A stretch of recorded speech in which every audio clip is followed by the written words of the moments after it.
doesn't make it clear as I go through, then do let me know. So I'm going to talk to you about some of the things that binary stars do. And this is work in collaboration with my main collaborator, Elizabeth Stanway.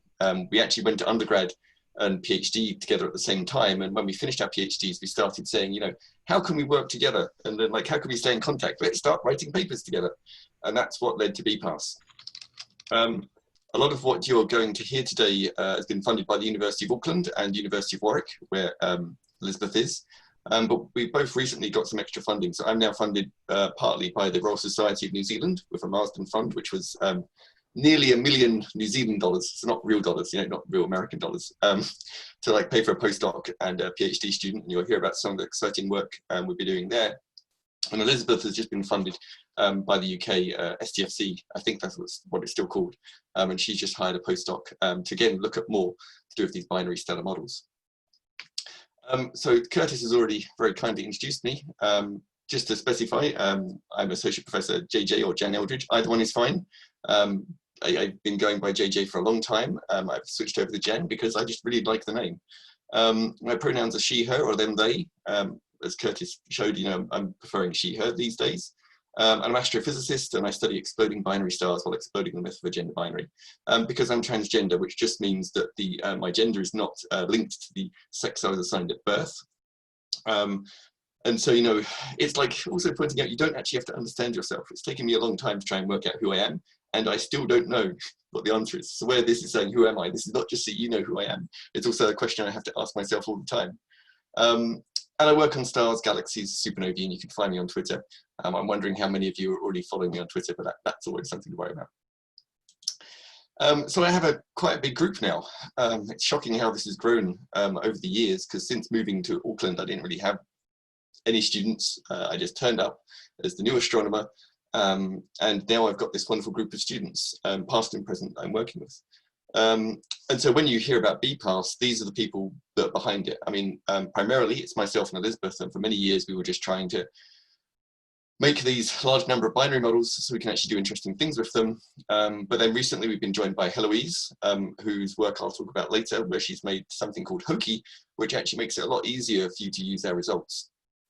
And this is the most recent picture. I did make sure with everyone that I was okay to use these recent pictures. Lynn and John are two PhD students of mine that are now postdocs. Lynn's in China and John's in the UK, in Milton Keynes, or the Open University, I should say.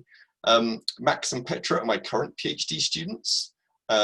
Max is working on gravitational wave simulations, and you'll see more of that later. And Petra is working on LISA, and we're trying to work out, you know, what from BPAS, what's our LISA signal, and can we actually detect it within LISA? Sohan and Wouter are past master's students, and they're going to hopefully be starting to do PhDs with me quite soon. And we'll talk about their work right at the end as well. Sean is a current master's student who's working on binary neutron stars.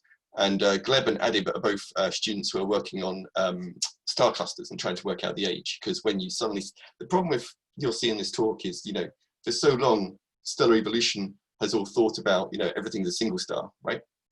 When you go and do binaries, you have to throw out everything we know because you're going to find stuff that you don't understand. And so a lot of what Gleb and Adib are doing are just going like, Jan, we find this weird stuff. What does this mean? It's like, I don't know, because nobody's done this before.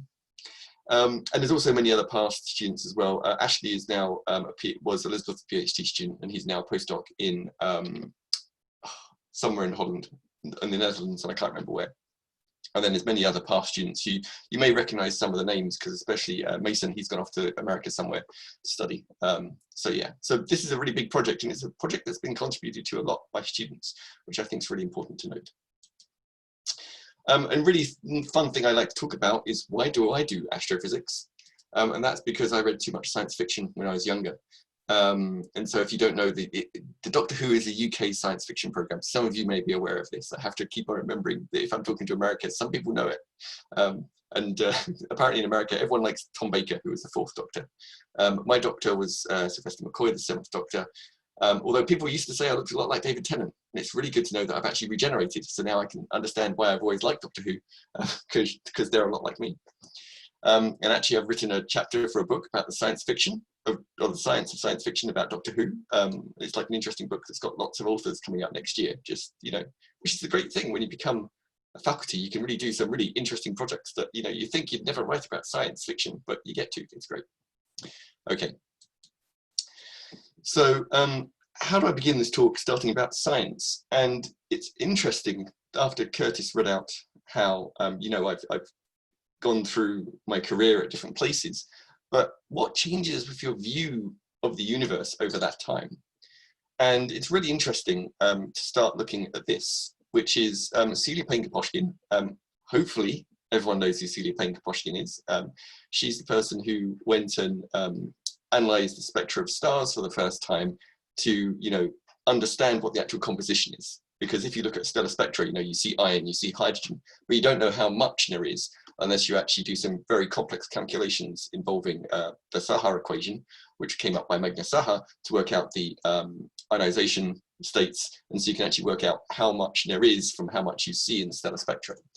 And Celia Payne-Gaposchkin was the person, or the woman, I should say, who worked out that most of the stars are made up of hydrogen with a little bit of helium and a fraction, tiny amount of other stuff.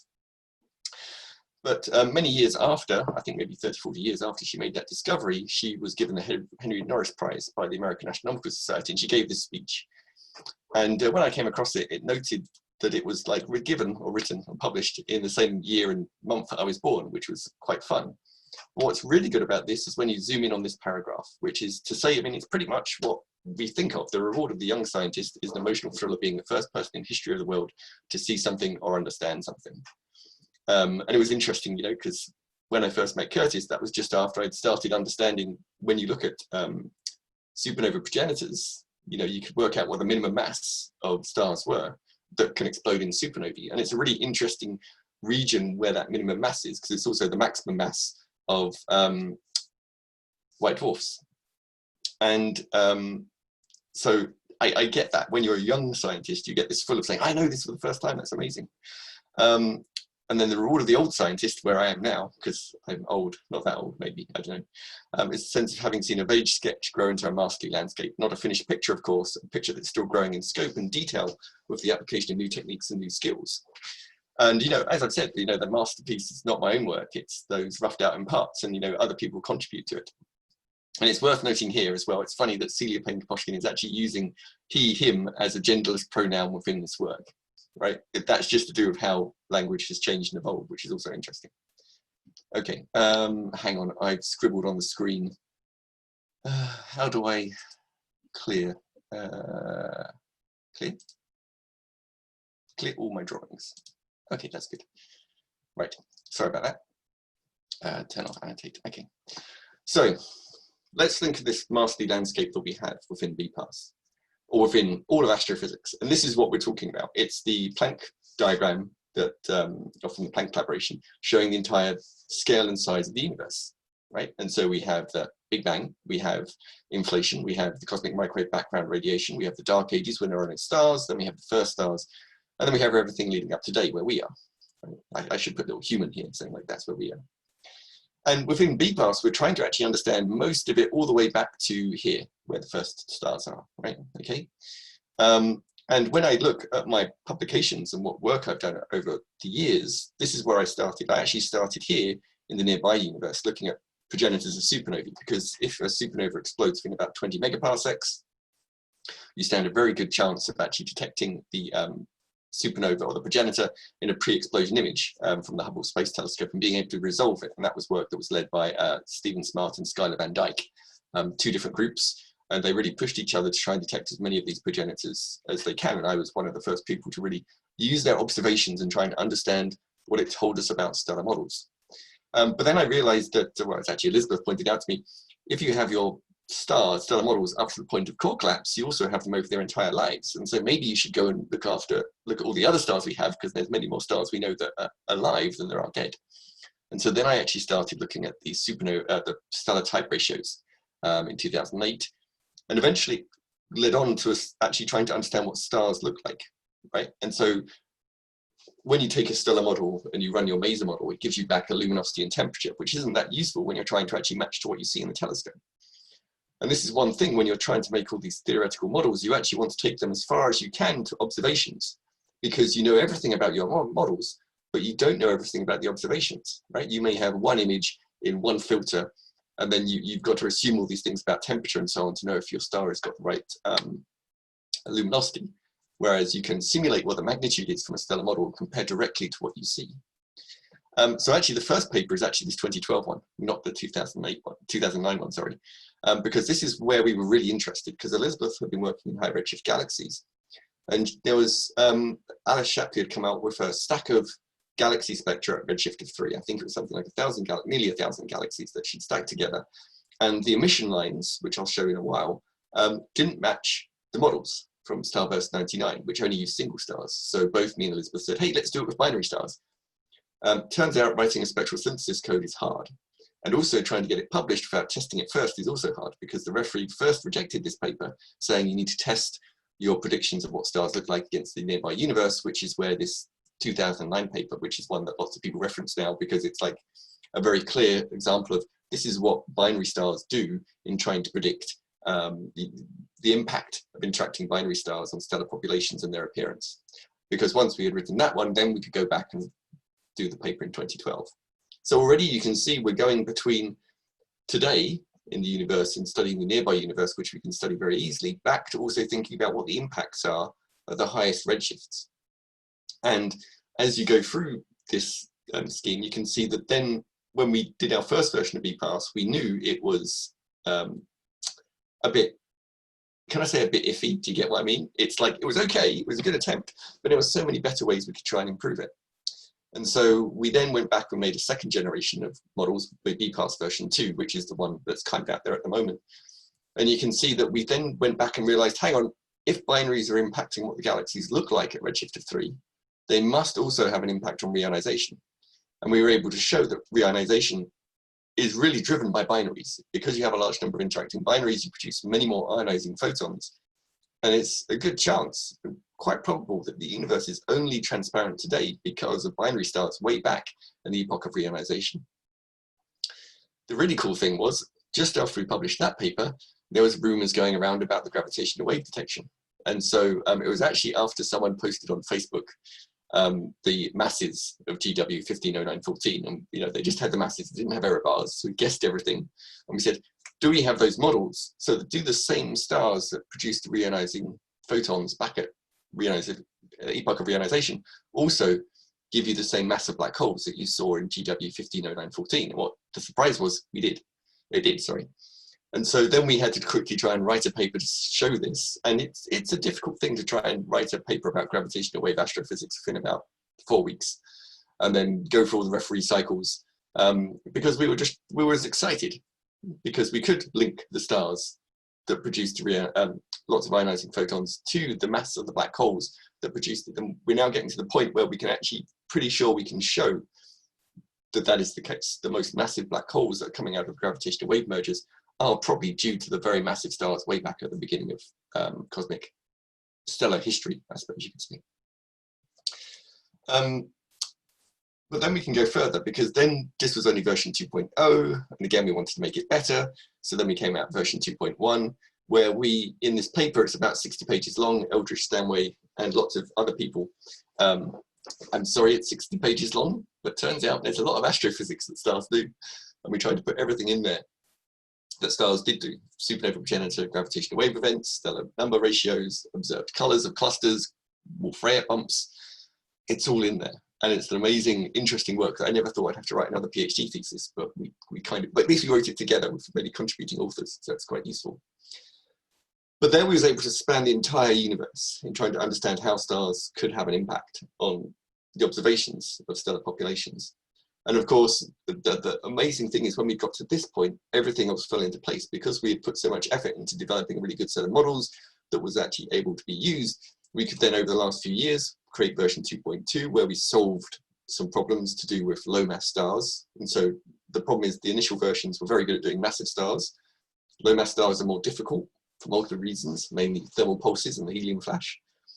And so when we actually made those models, we now have version 2.2, which is even better. And that's now led us to all these papers we've been able to do with students and everyone else, because we don't have to think about making those stellar models. We can just look at them and say, what do we know about stars? What do we know about models, and how does this all come together?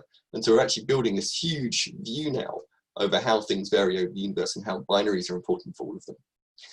and I really need more sleep. That's all I can think of when I look at this. Like, I'm obviously not sleeping enough because there's too many papers.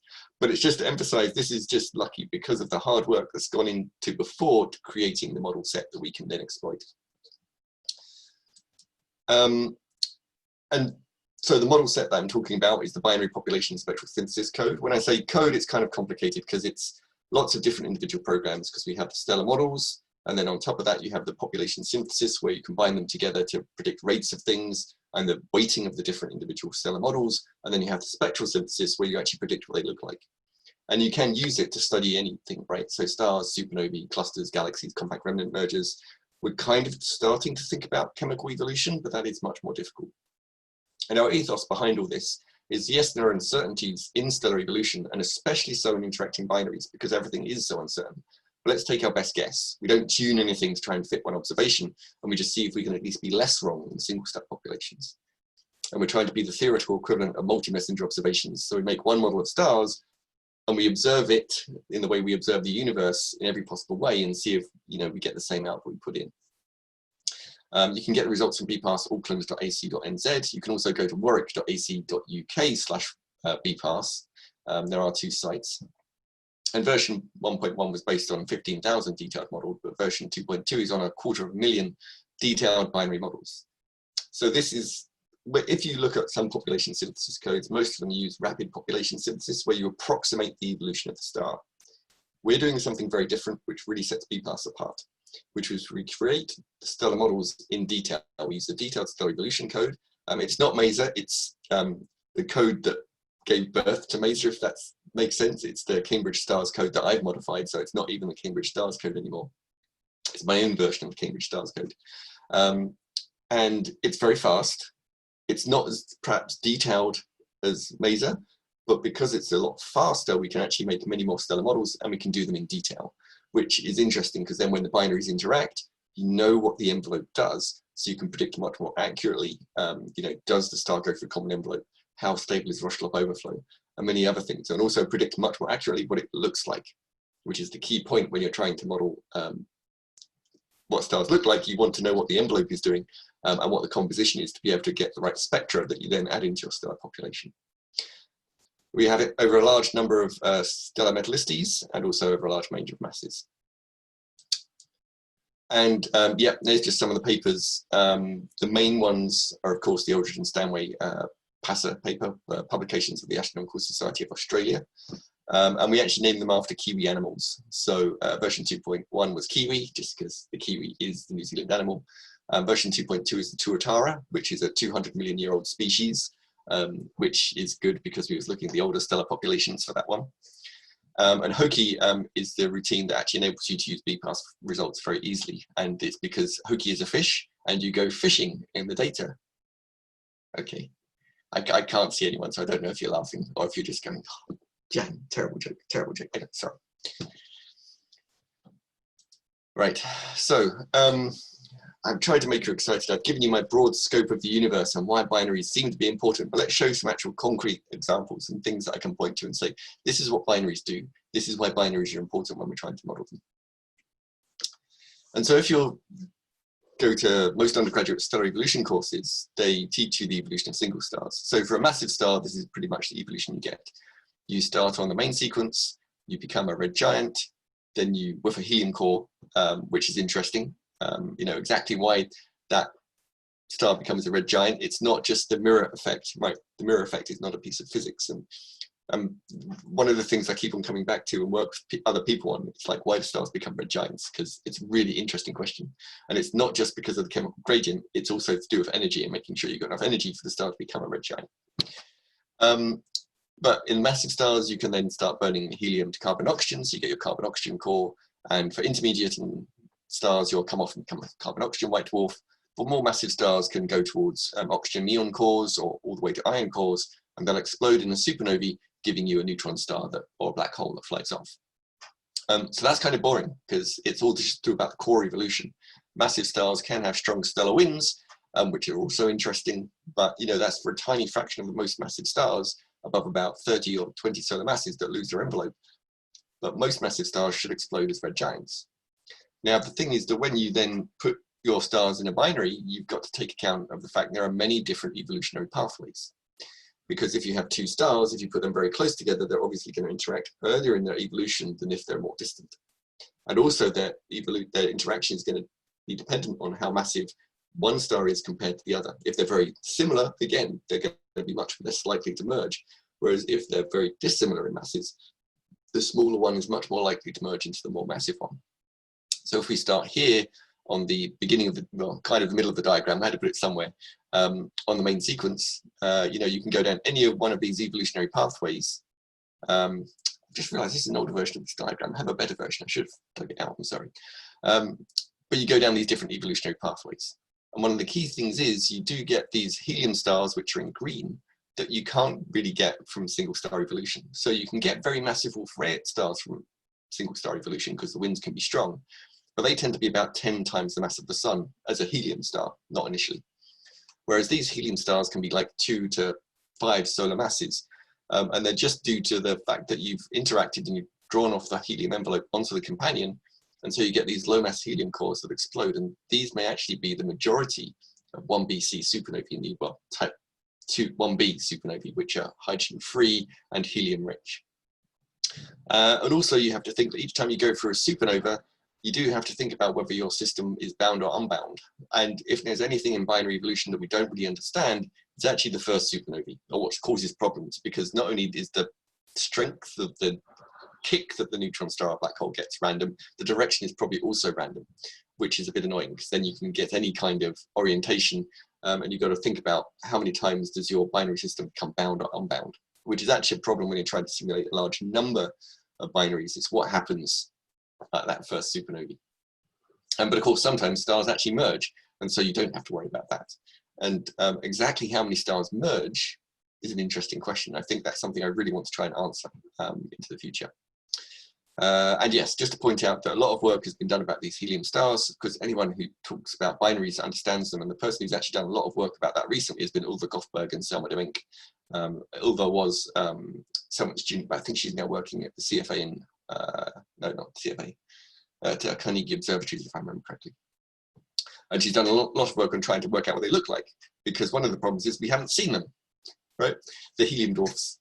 We kind of have seen helium giants that would explode in supernovae, but we haven't seen helium dwarfs, and they produce a lot of ionizing photons that we can't get any other way. So that's why we need to include binaries, because we get all these different evolutionary pathways, but what does that do? Okay, why do I need to worry about binaries? We have all these evolutionary pathways, what does it change? So one thing immediately is if you go to Jennifer Johnson's periodic table that she made, because someone was wrong on the internet, she says, and so she made this diagram of like, it's where all the different elements come from. Right? So dying low mass stars like our sun and exploding massive stars are the same whether they're single or binary, so that isn't important. But we know some of the elements in the universe only come about because of exploding white dwarfs, which only happen, or type 1a supernovae, which only happen in binaries, right? So stars like our sun in binaries produce most of the iron in the universe, which is kind of important for us, considering the chemistry of our body. You know, and I think there's some crabs that have copper instead of iron as the main element that carries the oxygen around their bodies in their blood, right? But it's still made by type 1a supernovae. So whatever you do, type 1a supernovae is kind of important for life. And then you've also got the other elements that come from merging neutron stars. You know, they have to be the result of binary evolution. Without them, you wouldn't have gold, silver, and everything else. Although, just notice, I've seen another paper recently by Chukai Kobayashi and Amanda Caracas and Maria Legaro, where they're saying that maybe merging neutron stars don't make enough gold, or something is wrong, that, you know, this picture may change.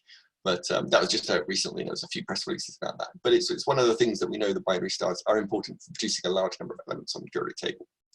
Otherwise, we wouldn't be here, which is kind of scary.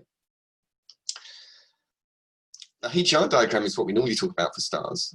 And so what do binaries do to the HR diagram, right? This is where we see stars if you're trying to understand them, right? You take a stellar cluster and you place them on the HR diagram. And you can see here, the black lines are what you'd expect from single star evolution. So we have the main sequence here, Hertzsprung gap, and then the star becomes a red giant and would typically explode. I think this is a 10, 15, or 20 and 30 or 40 solar mass star, if I remember correctly. The more massive star does when it becomes a red giant, or red supergiant, I should say, have strong enough winds to become a Wolf-Rayet star. But if you look at the lower mass stars, they don't. They would explode as red supergiants. And so when we're trying to look at this, when we look at the colored lines, which are all the binary tracks I have for the same initial mass, it looks like a bit of a mess. But then you stop and you say, oh no, there are patterns here. Right? We can see that the Roche-Lob overflow or common envelope evolution drives stars down and then across to become helium stars or Wolf-Rayet stars, depending on the mass. Depending on the luminosity, sorry, I should say, because more luminous, you need to have a high luminosity to mass ratio to drive the stellar winds that make you say, ah, that's a Wolf-Rayet star. Helium stars are the lower mass versions of those where they don't have the high enough luminosity to give you the winds that you'd see, but you'd still see them as a hydrogen-free star. So you can see where Roche-Lob overflow drives you. But then you've also got merger products, which drive you up to more higher luminosities. And that's a problem as well, because if you see a single merger product, I think some of the links showed this, you're more likely to be looking at a single merger from a binary star rather than a single star on its own, or how do you know? And it's not necessarily as easy as you think. But basically, this is also one of the things we're struggling with Gleb and Adim. It's like when you're looking at the HR diagram and you're looking at a star, and you're trying to judge the age of a stellar population, how do you juggle this thing between knowing whether it's a single star or binary, because the binaries can really weigh you to much older ages, and it's proving to be a real challenge to try and understand what's going on. You can also see, though, that while there are some of these stars that go into specific places, some of them really jump into quite weird places, especially at the lower masses. And you've got these stars that actually explode here as yellow supergiants, which are quite interesting for many reasons. And talking about explosions, because these are all detailed stellar evolution models, we can also blow them up. So let's take all these models and put them into a supernova code and see what they look like. And so here is the same diagram. Well, sorry, here are the same models that I've just shown you. But on the left, I'm showing you what the supernovae light curves would look like for a single star population. Right, so this is luminosity up the y-axis and time on the x-axis. And you can see you've got many plateaus. So they all sort of explode, get very bright, and then they last the same luminosity for a couple of months, and then they fade away and you get your nickel tail. And I should say here that I've used the same explosion energy and the same nickel mass for these. So in both plots, it's only the stellar structure that's varied. And you can see that when you do vary the stellar structure or the initial mass, you do get slightly different light curves, but that's just to do with the fact, the thing is brighter if you have more energy into less mass. On the right, I've got the interacting binary population. And again, it's kind of a mess. But you can still, when you stop and see, okay, we've still got plateaus. We've got something that's a really long plateau that lasts for 200 days. We also get some really funny short plateaus. We get something that could be like 2 Ls, lots of intermediate objects, and also things that look like 2 Bs and 1 Bs. And so this kind of thought experiment, which is purely theoretical, predicting what the supernova population should see, when you look at a population of supernovae, it looks a lot like the right-hand one rather than on the left, because 2Ps are only about 60% of all supernovae we observe. Even when you take out all the type 1As, 2Ps are only about 70% of supernovae. So there is much more diversity in supernovae than we think of, and it's kind of the interesting experiment to take. I should say that we also have 1987A-like light curves as well, although again, they're rare. And because we know the weighting of each one of these models, we can actually do that population synthesis and work out how many of these different types we should see.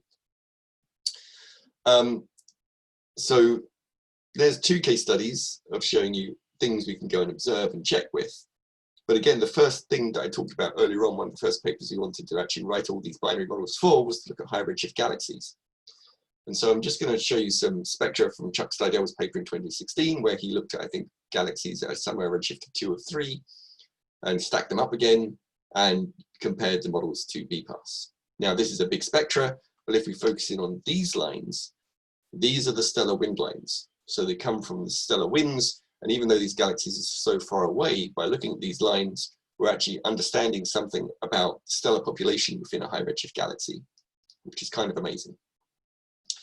So the top models that they're comparing to are Starburst 99, single star, the best out there that are coming from single stars, one of many best single star models. And you can see the match is not so good. They don't reproduce the strength of helium-2, which is from Wolf-Rayet stars. They don't really match carbon-4, which is from O stars, and also this nitrogen 5 line which is again is for most stars, isn't too well matched. If you look at the B-pass models at low metallicity below, you see this is actually quite surprising with the nitrogen. We actually match that quite well with just straight off. We've never looked at that line ourselves, and when Chuck did the comparison, I was going like, what? How do we get that right? For helium-2, you can see we get something about the right size. Of course, there's absorption on top of that, which is interstellar absorption, which makes it complicated. For carbon-4, though, it's not a completely good picture. And, you know, we've obviously predicting much more emission, and but at least the absorption isn't too bad. But carbon is really complicated because, again, here we've got solar abundance scaled abundances. And actually, these galaxies are much more likely to be carbon poor, oxygen rich, which would actually change these abundances. And although over here you can see if the nitrogen line, again, that's not too dependent on abundance because you've got 3 different metallicities here and they've all got the same line. So this is some of the kind of fun things you can try and do and try and understand stellar abundances. Now, one of the fun things we've really been doing over the past few years, though, is thinking, okay, so we wrote BPAS to look at these galaxies. Now, these are high redshift, so maybe they're a few 100 million years old. They're dominated by the massive stars. But an interesting question is, can we actually study these galaxies today?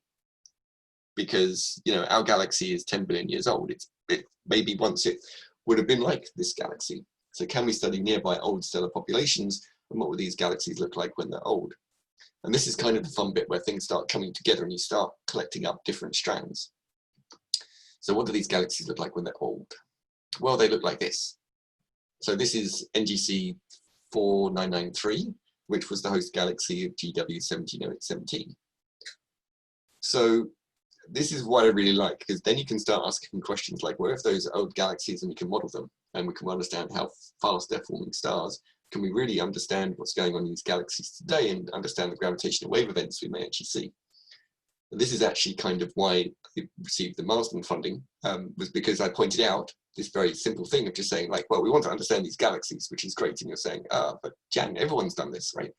Because here we can see the paper by Andrew Levan, where he looked at NGC 4993, did a model fit, got out the percentage of light from the different ages of stellar populations, of different metallicities, and the amount of mass in those populations, which is great. So why do I need to do it? Well, Andrew and everybody else, these models are based on single stars.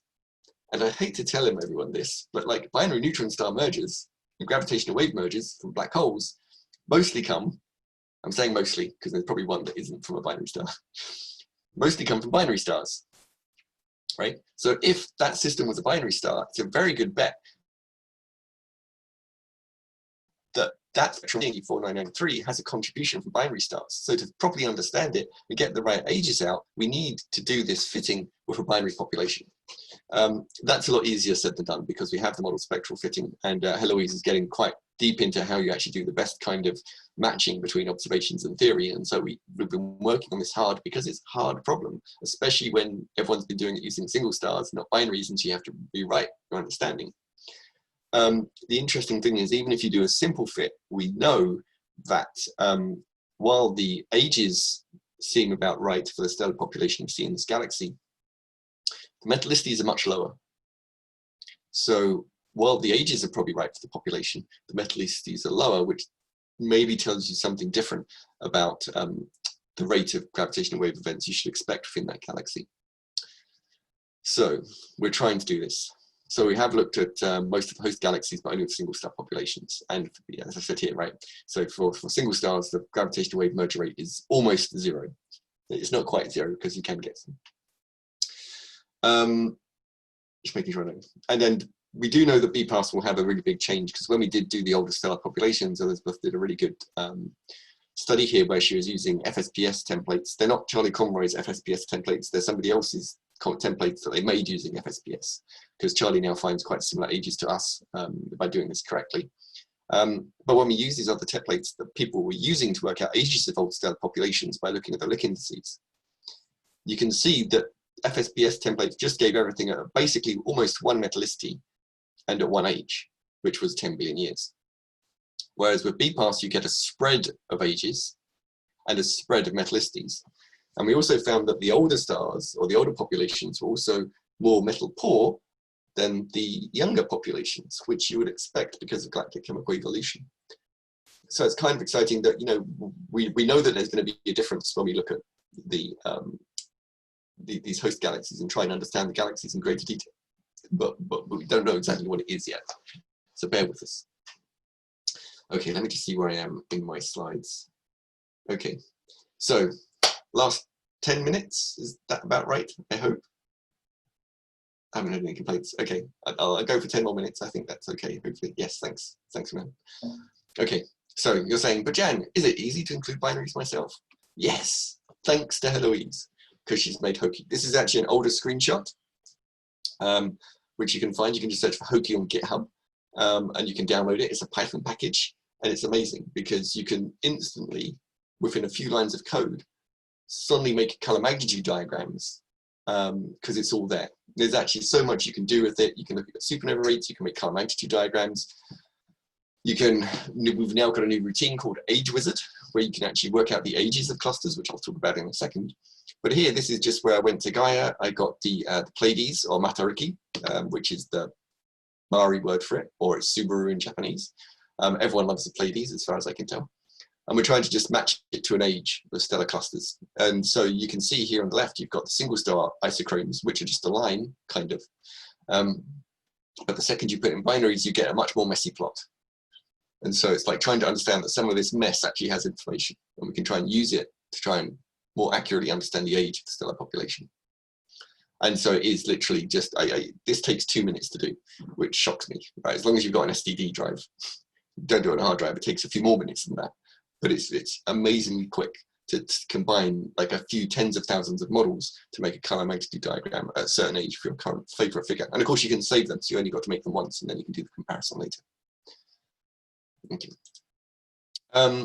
But we can also do it with HR diagram. And so this is where we talk about Age Wizard. And so when you're trying to work out ages of stellar populations, which is one of the reasons we really made EPAS, the kind of way we're going now, as you can see, is that you look at a star cluster and you have a very few stars, right? You have a handful of stars. And the way you would typically age this cluster is you would use isochrones, these are Geneva isochrones, and you would place them through and you'd say, okay, what age is this star cluster?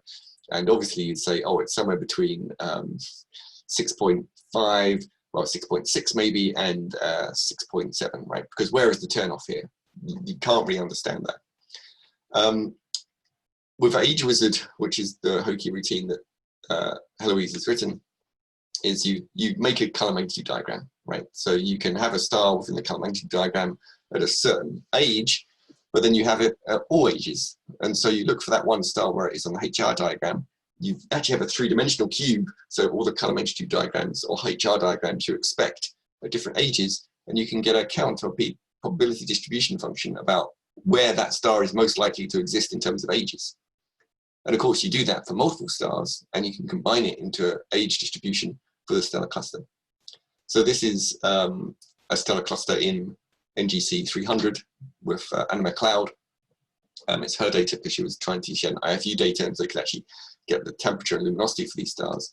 And you're able to see that with this stellar cluster, we're actually able to constrain the age to within a few decks of the age. And it's actually much older than you might typically expect. Most people think H2 regions, which this is a H2 region, are like 3-5 million years old, whereas this probably is much more closer to like 8 or 7 or 8 million years old, which is kind of like a new thing to try and think about, that, you know, stellar populations do age you. And have we made mistakes in our understanding of how stars evolve because we've ignored binary stars? It's interesting that we do find the same age if we're using single stars or binaries. The one difference we find, though, is that binaries, with single stars, some stars don't exist, right? They don't exist in the single star models, but they do in the binary models. Okay. So that's something that's really interesting, and you can look at Hoki, and it's got so many different things you can do now, and we're going to try and add to it over time. And of course, if you write a really good routine that you think should be in Hoki, then contact Heloise and me, and we can see if we can get it in there, because, you know, we're always trying to use new things. Okay, one thing I just going to finish off mention before talking about some of the other work people are doing, because I've talked too long, is this is the really showing that we are now thinking about how things go through cosmic history. And so we have looked at transients through cosmic history. And one thing that everyone kind of produces are these delay time distributions. So stellar evolution, if you're trying to understand how event rates and things vary over cosmic history, you need something like this delay time distribution, which is when events happen with time. That's what a stellar model gives. And so here you can see when we predict core collapse supernovae, type 1a supernovae compared to observations, so we're doing okay, as well as long gamma ray bursts, pair instability supernovae, and the gravitational wave mergers. But the delay time distributions aren't enough to tell you how you can compare to observations. So there we have to use some cosmic star formation history and try and understand how different stars are formed at different times. And we know early in the universe it was more metal poor and it's more metal rich today, and there was a peak of star formation somewhere around about 8 or 10 billion years ago. And if we combine those together, we can predict how those rates vary with cosmic history. So this is kind of the exciting thing, because if we actually compare the predictions of, say, the core collapse supernova rate, and the type 1a rate, and the long gamma ray burst rate versus redshift, we can actually check that. So not only are we saying, are we predicting the right number of stars being formed because we've got those from the star formation rate that people predict, are we then getting the evolutionary path across all of history of the universe with the core collapse supernova rate, right? Which is kind of important. So especially for the core collapse supernova rate, because if we match that, we know we're predicting enough neutron stars and black holes being formed in the universe. Because then if we've got binary systems, we can do the next step, which is to try and understand how many binary neutron star mergers, how many black hole mergers, and how many black hole neutron star mergers we have, which is what this plot is trying to show. So this is each panel here is for a different gravitational wave merger, neutron stars on the left, in the center, black hole neutron stars, and black hole mergers on the right. And the gray solid line is the estimate, the last estimate from O2 from LIGO Virgo. The dashed dotted line is the upper limit, and the dashed line is the lower limit. Of course, for the black hole neutron star mergers, there is only an upper limit. And the different lines here are different star formation histories. So have you got more or less stars being formed early in the universe? And that doesn't actually change things very much. I mean, it changes the black hole a bit, but it doesn't really affect the neutron star mergers. On the x-axis, this is actually a representation of how quickly the universe has been enriched by metals, right? So if the universe gets very metal rich very quickly, that's 6. If it takes ages to actually enrich the universe with metals, it's 1. And so you can actually see that has a huge change on the black hole merger rates. But again, it doesn't affect the neutron star mergers. So these different lines with the dashed dotted colored lines, that's different physics within your binary evolution code, which enables you to like sort out some physics. Whereas the other things are to do with the evolution of the history of the universe. And so this is just trying to show that we can kind of get close to the limits and the observed values for a reasonable enrichment of the universe early on. So number 2 is what we mostly use. But also we can start ruling out some physics, because you don't get the same fit with the different lines. For example, this line is very high because of the neutron star kicks, which is supernova physics. And so we can constrain that possibly from the neutron star merger rate, but it doesn't have an effect on the other things. And so this is kind of this juggling that I'm constantly trying to do to try and fit everything at the same time and try and understand what is and what isn't working. But this is work that's ongoing. Okay, I've got 2 minutes left. So I'm just going to highlight some of the things that the students are doing. If anyone has any questions, you can ask about them. So we predicted the gravitational wave merger rates at the same time as doing the core collapse supernova rate. We're trying to look in much more detail. And so we're actually trying to look at the systems that we observe in gravitational wave events in terms of their chirp mass. So not just looking at the rate, but can we reproduce the chirp mass and the mass ratio that LIGO Virgo have inferred for those events. And so this is everything on the right. Otherwise, it's split into the different neutron star merger rates. The gravitational wave merger rates. I mean, we don't do a too bad job. We don't know what because this is O3 predictions, and we don't know what the O3 catalog looks like. I can say GW, what was it, 1905-21, whichever way around it was. The one that's like really massive. It just could be in the BPASS models, but it's probably outside. And the other evidence that we've kind of finding out about that event suggests that one probably actually is just a dynamical merger. It's a dynamically formed binary rather than two black holes being formed in simple stellar evolution. But most of the rest of them we can get. We're also trying to look at galaxies, whereas I've talked about predicting the core collapse supernova rate over the history of the universe. We're trying to predict what the different subtypes look like in different galaxies. which we're showing here, because this is galaxy mass versus event rate for different types. But when Max has been looking at this, so the previous plot was worked by Sohan and Wouter, this is work by Max. But when we're looking at trying to predict galaxies, we're using different galactic simulations. And one problem we're finding is that here, these are different star formation histories for the universe from models and analytic fits people use. And so as you can see in the nearby universe, where we know everything up to redshift 2, things look pretty similar. Some are a bit lower than others, but it's in all, it's not too different. There's huge variation in the early redshift universe, which is a huge problem because a lot of the delay times of gravitational wave events and type 1a supernovae are quite long. And this is where they're being formed. And we have no idea what the star formation is out here. But it's interesting that we may be able to constrain that using gravitational wave sources, possibly. We're also looking at the period distribution for black hole neutron stars. So this is period versus eccentricity for binary neutron stars on their way to mergers. And we're just, Sean is trying to understand these positions and also trying to see if they match anything to do with fast radio bursts, because maybe they're related, we really don't know. And then we're also looking at X-ray binaries. So here, these are BPAR spectra in the gray and the colored lines, but the colored lines have the new X-ray models we've developed to put on. And so we're actually going to try and release these soon because we've been talking about putting out X-ray binaries into our code and our spectra. They're in the models already, otherwise we couldn't have merging black holes. But trying to predict if we get the right X-ray flux from them as they form is also kind of fun. So that's coming out soon. And the good news is I finished my talk. So that was some of the things binary stars do. And I know there's a lot in there, and it would just try and show you some of the exciting things you can do. And so if anyone has any questions, I'm more than willing to try and answer them. So thank you very much for listening, and I hope that was interesting. Thank you so much, Dan. That's okay, you're more than welcome. I have a question. Go for it, Joshua. Thank you. A wonderful talk, by the way. What little I could understand. Very wonderful. Thank you. Do we observe a direct relationship between the metallicity of star populations and the distance/age of galaxies? Is there any trends?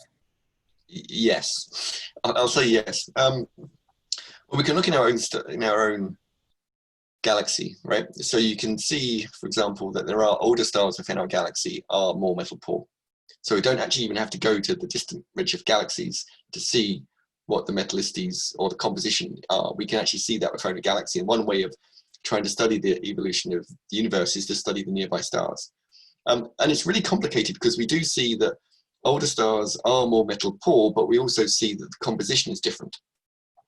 So if you go to a low iron abundant star, they have relatively more oxygen than iron in their composition, which tells you that the universe is enriched in oxygen faster than iron, which you can trace back to the fact that core collapse supernovae produce the oxygen, and so you have oxygen enrichment very quickly, but the type 1a supernovae take a long time to get going before you get your iron. But that pattern we definitely do see in the high redshift galaxies. And one of the problems we have with BPARS is that we're using solar scaled abundances. So when we go and look at those high redshift galaxies, we don't match some of the spectral lines because we're over predicting the amount of carbon and under predicting the amount of oxygen. So at the moment, I'm actually making new models and I'm actually having to take that into account. So in the new models, we're trying to put in more oxygen, taking out some of the carbon. But yes, so we can see that, and it's much more variety than just saying there are less metals in the early universe. The compositions were very different. And as I said, there was this paper by Chekai Kobayashi, Amanda Caracas, and Maria Lugaro that's just been announced. And it's in a lot of the media because they said there's less gold being produced than we know there is. But there they really look into huge detail with all the elements. I think it's from like carbon to uranium. And all their plots are just so amazing because it's just, you realize we have all this data on how composition has changed over the history of the universe. I hope that answers the question. Thank you. Thanks. Shall I answer the question from Baron, who asks, you mentioned white dwarf mergers produce certain elements that wouldn't be able to form without the energy from the collision. Are black holes able to form from the collision of white dwarfs or other merging systems, or do only they form from gravitational collapse of certain stars? Yes. So this is all about the stellar evolution question, and it's all about you form the remnant from stellar evolution as how massive the star is. And actually, this goes back to the question where I first did something with Curtis, because I remember that Curtis was talking about like the most massive stars to become white dwarfs, and the lowest mass stars and I was looking at the lowest mass stars to become neutron stars. And that's a really interesting area. And it's about somewhere between, the full uncertain range is somewhere between 6 to 10 solar masses, because it depends on the amount of mixing in the star over its lifetime. But stars below, say, about 8 solar masses become white dwarfs. And stars above 8 solar masses produce neutron stars. Which stars produce black holes is also currently complex, because we're not too sure. And there's different lines of evidence that suggests maybe above 20 solar masses, some stars do become black holes, some stars don't form black holes. But let's say most stars above 20 solar masses produce black holes. And so once you've got that picture, that tells you, you've got white dwarfs, you've got neutron stars, and you've got black holes. Now, can they change between them? So black holes, when they're black holes, stay as black holes. Neutron stars can accrete material and can become black holes. But they would only be very low mass black holes. And in fact, when you have a binary neutron star merger, you probably form a black hole in that event as well. So you can form black holes in that way. But when you have white dwarfs, the physics becomes really interesting. And in fact, I get excited about white dwarfs. The only reason I get excited about white dwarfs is just because they're the one model you can actually make a model very easily by hand, because the physics is so simple, because their pressure is supported by electron degeneracy pressure, which you can do analytically and derive, and you can actually really accurately describe them on the back of a pen and pencil with some numerical calculations because of polytropes, but never mind. Sorry, I'll get to the point in a minute. So if they're carbon-oxygen white dwarfs, if you accrete onto them, you get to the point called the Chandrasekhar mass, which is where by Subramanian Chandrasekhar, when he worked out, it's a maximum mass, because as you try and make your white dwarf more and more massive, you need to have more and more pressure support from the degenerate electrons, so they need to travel faster and faster, but they can't travel faster than the speed of light. So the maximum Chandrasekhar mass is wonderful, because it's one of the first times you combined relativity with quantum mechanics and showed that it had real-world applications. And if it's a carbon-oxygen, when you have your electrons traveling close to the speed of light, you don't get pressure support, so the star collapses down. But because it's carbon-oxygen, the carbon ignites and explodes the star. And so that's where you get your nuclear burning, where you produce basically a solar mass of iron from all the carbon and oxygen in the white dwarf when it explodes, because it's about 1.4 times the mass of the sun. Now, if that's an oxygen-neon white dwarf, where the very massive ones, you actually get carbon burning when you're trying to form the AGB star, and so you have an oxygen-neon white dwarf. If the same thing happens for that, when you get to the core collapse, and you get to the point, the oxygen burning does not start early enough to actually explode the star. And other processes go on. So you can take an oxygen-neon white dwarf, and that will become a neutron star in something called accretion-induced collapse. Or it's like that's the kind of core collapse that you get on this boundary between stars that produce white dwarfs and stars that produce neutron stars. And so that can become a neutron star, and in theory, if that merges with another neutron star, then it could become a black dwarf. Sorry, black hole. But it's difficult. You can't go from a white dwarf to a black hole. I hope that answered the question, because that was quite a fun one. That has lots of stellar evolution and stellar structure and physics in it. It's great.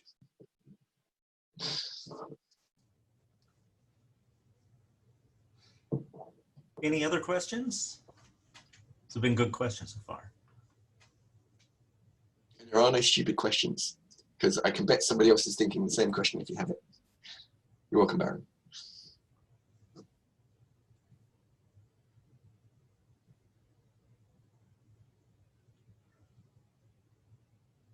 And if a question occurs to you later, you can always email me. If you have a question about Hoki, you can email me and Heloise. You can always try and play with it. It's great. Yeah, so if there are no other questions, thank you very much, Jan, for taking time out of your Friday morning to talk with us this Thursday afternoon. I still think that's weird. But in the future, it's great. Yeah, the future, we can see the future. But it's been illuminating. I made several notes, so I'm sure I'll be in touch. Great. Thank you very much, Curtis, and thank you very much, Roman. Thank you very much, everyone, for paying attention. I hope it was interesting, and thank you. Thank you. And have a good afternoon. Thank you. Thank you. Yeah.